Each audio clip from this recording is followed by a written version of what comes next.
My name is Douglas McMaster, and I'm a climate punk because I have a responsibility to not fuck nature.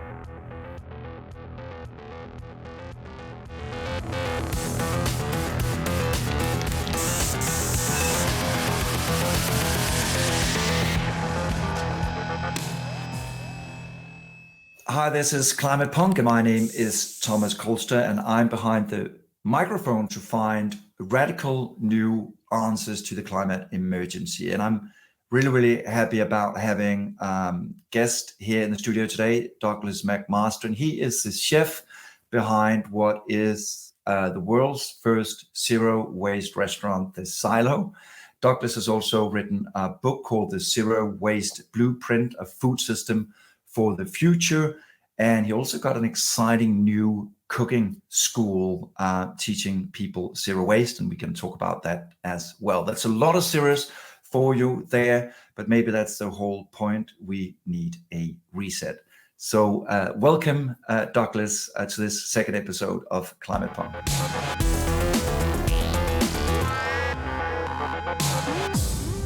Douglas, what was sort of your turning point to embrace this sort of zero waste mindset?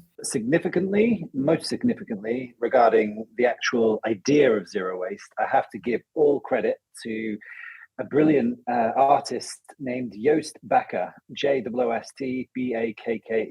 He's a very tall, beautiful Dutch man who lives in just outside of Melbourne in Australia.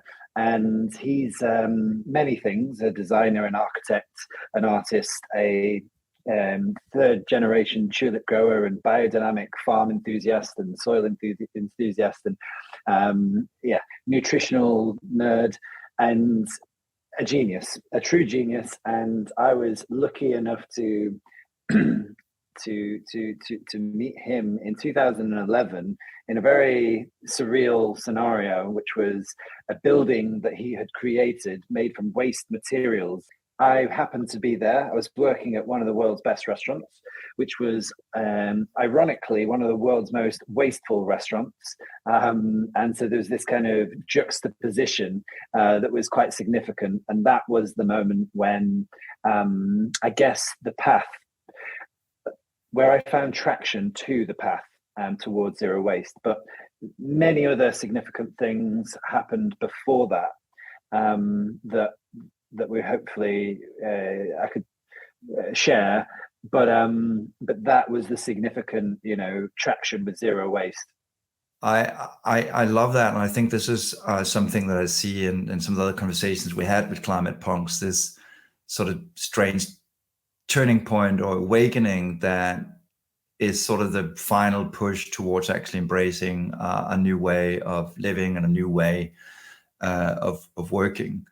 And I think obviously back then, this was a real sort of novelty, and finally we are actually seeing more people sort of embrace this zero waste movement. You were there before it was the trendy thing to do. What do you think has changed since then, and why do you think more chefs today are sort of inspired to go into the space? I think that for this reform that we're hoping for, there's going to need to be a disaster or even a collapse. I think that is the only way we're going to get a real reformation. And what has happened in the last 10 years is a couple of disasters or significant cultural events that have made us panic a little bit, which is not a terrible thing when it comes to the climate emergency. The significant memory that I have was, I can't remember the year now, but I think 2015, about 2016, I'm guessing here, don't quote me there, but there was an episode of Blue Planet that revealed the plastic pollution and the dramatic effects of plastic pollution. And that was a piece of information that was spread to an enormous percentage of our society. And that felt like a disastrous moment in modern culture. And that was a significant moment. I remember Silo's reservations. It was bizarre. But our reservations went up 30%. and have since been at that sort of higher peak of busyness, because the more we're aware of the bigger picture, the reality of our impact on the environment, the more it's in people's conscious minds. If this information doesn't stay in our minds, in our consciousness, then it's never going to be this salient motivation to anyone's lives. And so much about how we can bring about some sort of reform, some environmental sustainable reform in food systems, in all systems, it needs to start with just purely being aware of this thing. And then we've had some pretty turbulent, tempestuous even weather in not so much in the last year, but the year before. There was some serious flooding in London, particularly London, and some pretty dramatic. Whether or not the news is, whether or not climate emergency is trending, there's a different level of consciousness. Yeah, and I think it's one of the key things as well that I hear again and again. These where sort of art, music, even the restaurant as a sort of medium can actually be the one thing that inspires people to think about these things differently. And for sure, for me, Blue Planet was also one of those sort of light bulb moment. And even as you say, having been in this space for so many years now, I come across data that appalls me on a daily basis in terms of the state of the Mediterranean and a lot of these things that are happening right now. And I think and I was lucky to visit your restaurant a couple of weeks ago in London. And one of the things that I thought was quite fascinating was this thing that entering the space, it didn't scream zero waste to me. It kind of felt like, any other top-notch restaurant in London. And it's almost like I had to sort of go behind the scenes to sort of discover the stories about the plates or the projections with the menu on the wall and all these things. But what's the thinking behind that? Yeah, that's a great question, and it's a very significant decision in the course of our history as a restaurant. So there's a bit of psychology to it, but essentially, people come to a restaurant for a good time, and those people are not necessarily ascribing to the zero waste philosophy. They're coming because they want to have a good time, and they've heard it's good food, and that's why the vast majority of people go to restaurants, because they hear it's good.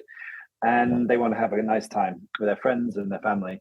And so if you dump your worldview on them as they enter the restaurant, they will not come back, and they will not tell their friends to come. That's it's a reality that I know so well. And we might have maybe 5 to 10% of our guests, like yourself, want to know, what are the plates made from? Why is the menu projected? What is going on behind the scenes? Because you're very curious about innovation within sustainability, but the vast majority of people are not there yet. What we need to be as a sustainable restaurant is economically sustainable.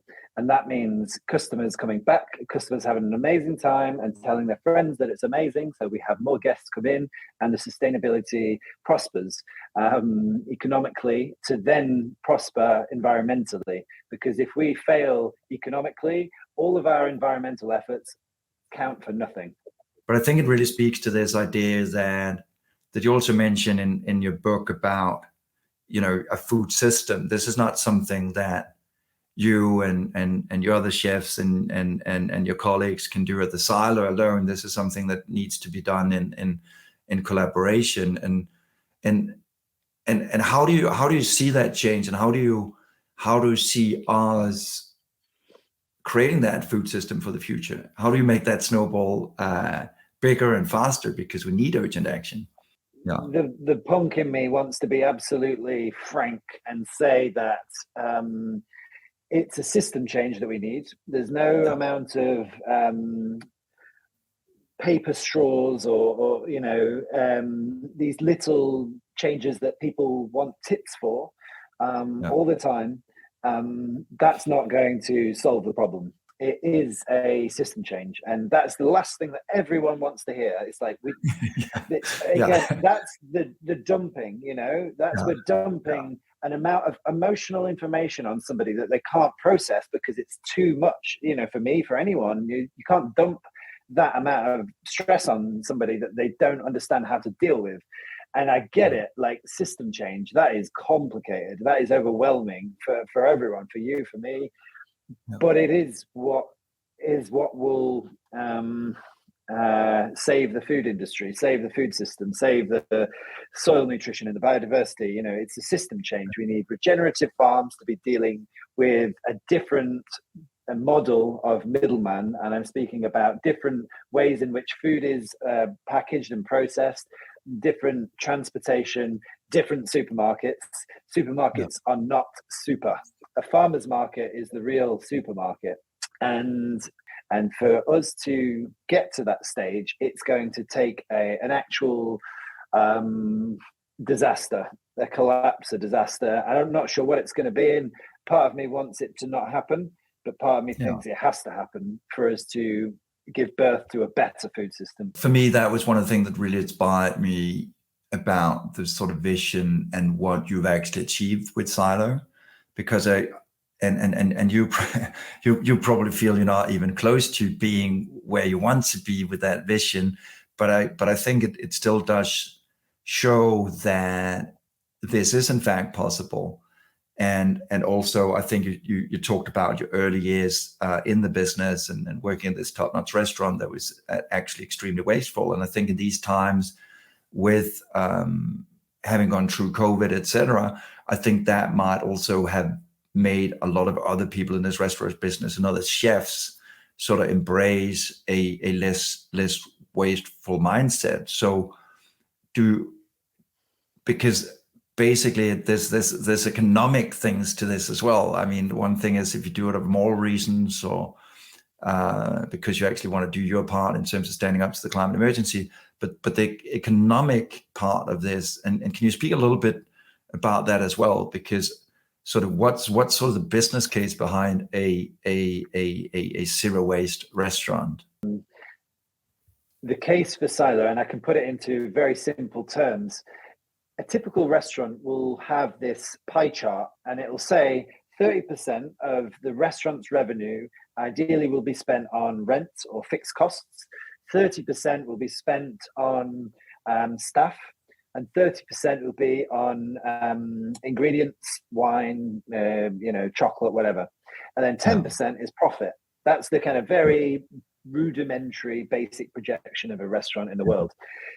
Where Silo differs, let's say the fixed cost is always 30%, wherever you're doing a zero waste restaurant in London or Brighton, wherever, like it's a fixed cost. The concept has no effect on it. So the two big levers there are staff costs and food costs. Now, unfortunately, maybe not unfortunately, the staff cost is inevitably going to be higher. It's more than 30%. In fact, our best consistent year was 45% or maybe 43%. So that's significantly higher. And you're probably thinking this is not a good case for sustainability and zero waste for profitability. But then it's actually the food costs, which is the most compelling part of this puzzle. Now, the record year for our food costs was 6%. So we're talking over 20% reduction in costs for food. And you might be thinking, how the hell is that possible? What's different about zero waste? Well, firstly, the big difference, and this is the most compelling case, is if you spend £1,000 on produce, and you typically, the restaurant statistics are 40% of food that they pay for are wasted. Now, you have just saved £400 by not wasting it. So that's the most compelling case for not wasting food is, financially. And you may say, oh, well, the peeling of the carrot isn't as valuable as the flesh of the carrot, or the trimmings of the beef fillet are not as valuable as the fillet. And then I would come back at you and say, well, it all creates a kind of economic equilibrium within the profit and loss of a restaurant. Because if you turn that trimmings from the beef fillet into a garum, which is a koji-based fermentation, and you turn it into this incredible umami sauce that might take 6 months, but eventually you've got this incredible flavor, which becomes the thing that defines the dish. And as a fine dining restaurant, you are completely at the mercy of delicious flavors, whether that's understood as a premium fillet of beef or whatever, or just an exquisite flavor. You know, people come to a fine dining restaurant and they are impressed by, you know, expensive ingredients, but they're more impressed by delicious flavors. So you can serve a menu, a peasantry menu, you know, peasantry ingredients such as carrots and leeks and whatever. And if the guest comes, they may read the menu and think, oh, it's a bit like basic vegetables or whatever. And then they eat the food and they're like, whoa, this is like, wow, there's so much flavor in this.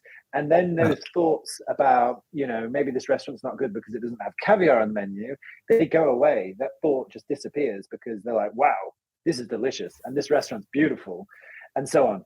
So our food costs, because of the food system we have, we're working directly with farmers. We're not paying the middleman. We're not wasting anything that we process. We're paying for the raw cost of wheat. We're not paying a miller to mill the flour and putting their costs on it. We're getting like the raw cost of whole ingredients born in these regenerative farms, and that's cheaper. And we're not wasting any of it. And then we're turning it into gold in the way which guests absolutely go wild for. And our food cost comes down incredibly. And you know, the story we tell and the story we ascribe to and we believe sincerely is that this food system is more beautiful than any food system with, you know, caviar and, you know, expensive ingredients flown in from God knows where. Like, this is what's exciting and dynamic within gastronomy. And so that's what Silo presents itself as a kind of casual fine dining restaurant, and people love it. I think there's so many sort of trends and sort of waves that are happening right now, and on one side, chefs have become these new superstars. This whole idea about sort of urban gardening, veganism, all these food trends, and yet at the same time we see more processed food, more convenience, and it's almost like these things clashes, and a lot of folks don't even know where the milk necessarily comes from, which is a shocker. So how to reach that? How to reach that reset? What's the system shock that needs to happen? How can we get that education out there to more folks? So what I will say is that what we do have is the solution to all of our problems. There's no technology that doesn't exist, bar perhaps a really consistent quality bioplastic. That's the only kind of thing in science that we really need. We do have all the technology. There's you know, everything we need to solve all the problems around sustainability. The thing that we don't have is wisdom. We don't understand on a deeper level our relationship with nature. We don't understand the implications of soil nutrition. So I'll give you an example on soil nutrition. We think we can grow food in a shipping container under UV lights in rows of water. And, you know, I'm talking about hydroponic food, which, how many posters or advertisements have you seen with one of these trendy looking shipping containers with lettuce growing inside it under these UV lights? Like, how many millions of years has nature been evolving? How, you know, in 1 teaspoon of like really good nutrient dense soil, there is over 1 million microorganisms. And that, I'm not saying they're all necessary, but there's a vast complexity to that nature that we don't completely understand. And we can't just take this massive shortcut and start growing lettuce in a shipping container with, you know, artificial light and artificial nutrients in processed water. You know, that's really unwise. And, let's talk about the sustainability of the human race. Let's talk about the health that we're not getting through nutrient dense foods. The sustainable, how much resources are we putting into healthcare? We're putting plasters on every problem, but we're not preventing the problem from exacerbating. And it's exacerbating and exacerbating year after year. And the problems just get bigger and bigger and bigger. And we're putting plasters on them because we don't understand the base of where the problem is sprouting from. There's an amazing quote that I love from Desmond Tutu.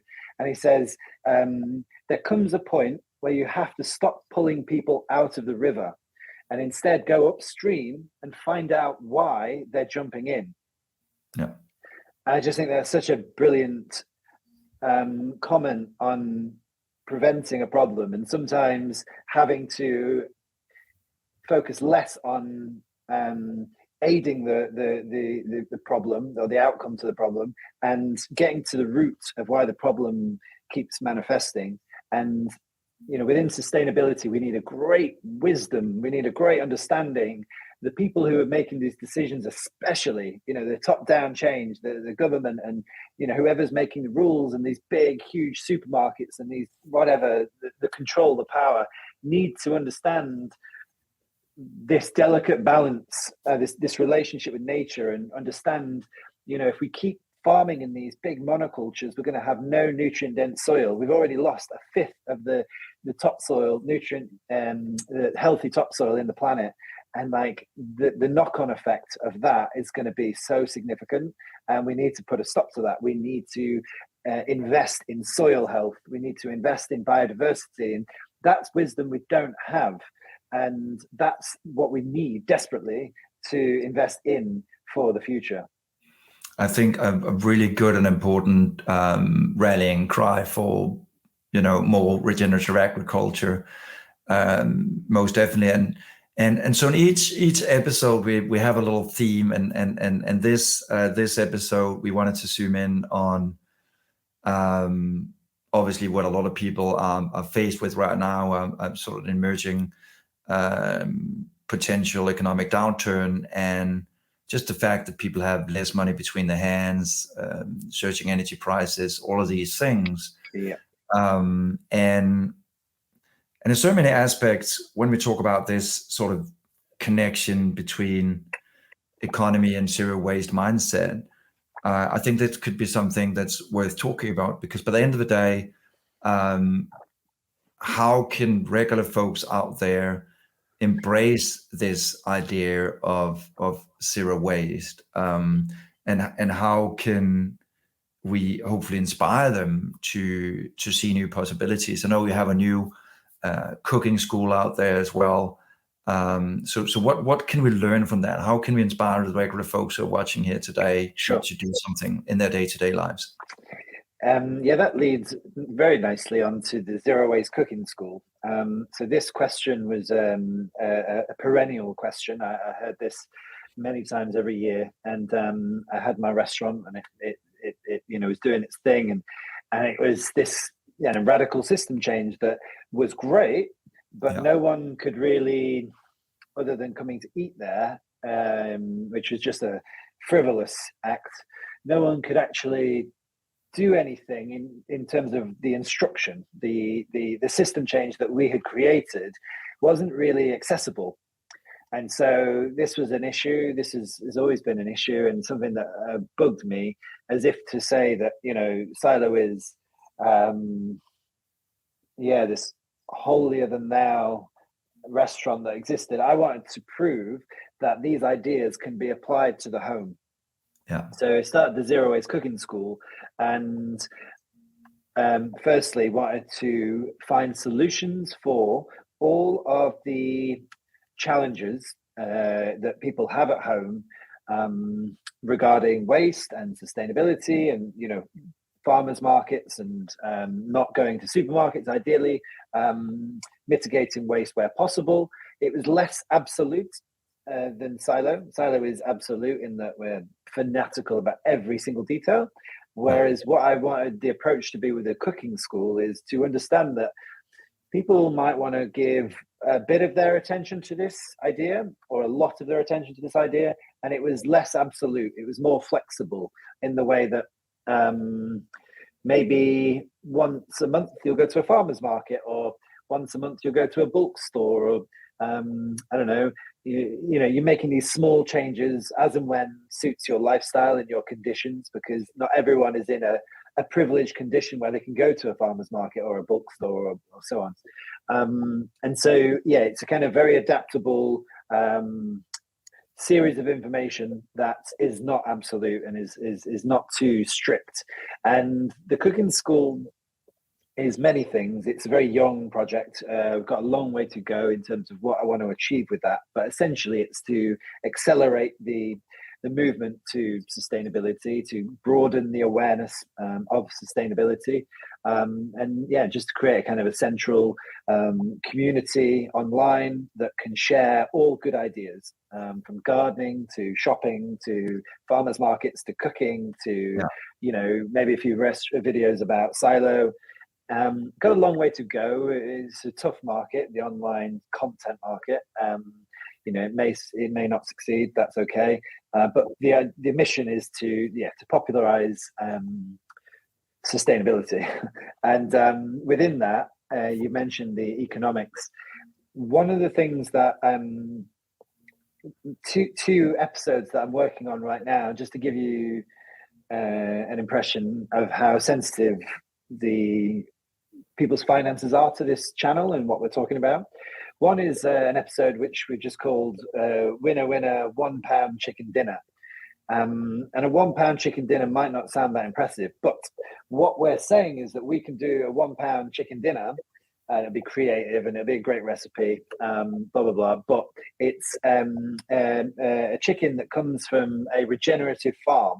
So we work with a supplier called The Ethical Butcher. So all the animals are part of these regenerative cycles that are improving nature. And so this is not an industrial chicken living in some horrendous condition. And so, we're making the planet better by eating, by that chicken's existence. And I'm sure that'll piss a few vegans off. But that animal, part of that system, is making improvements to nature. And so the £1 chicken dinner is we can make a chicken dinner £1. So we're very sensitive to this whole thing, because the assumption is that being sustainable and zero waste is more expensive. It's kind of true. If you just go pound for pound, versus a supermarket, it's true. But then when you don't waste things, when you have this sort of zero waste system where you're like, right, I'm going to turn this banana skin into a tapache, and I'm going to make these outer cabbage leaves into a sauerkraut, and I'm going to turn this into, When it's the holistic approach that we're kind of banging the drum, then it's cheaper than your traditional going to the supermarket and just buying food and wasting, a third of it. And so the other project we're doing on the cooking school is we're going to eat for a whole month from zero waste supply chains like farmers markets or bulk stores or a Riverford veg box. If you don't have a farmers market, anyone can order an organic Riverford veg box, which is completely zero waste. And it's going to be less than £100 to eat 60 meals in 30 days.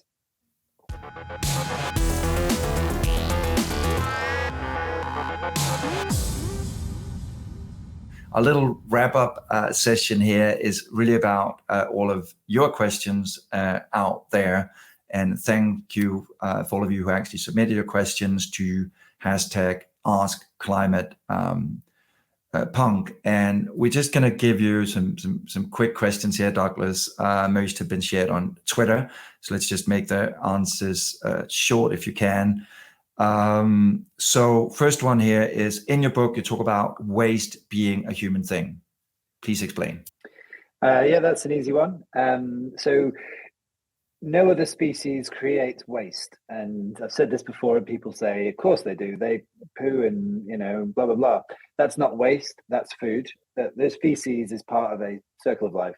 So yeah, waste is a human thing in that we have created materials which are not natural.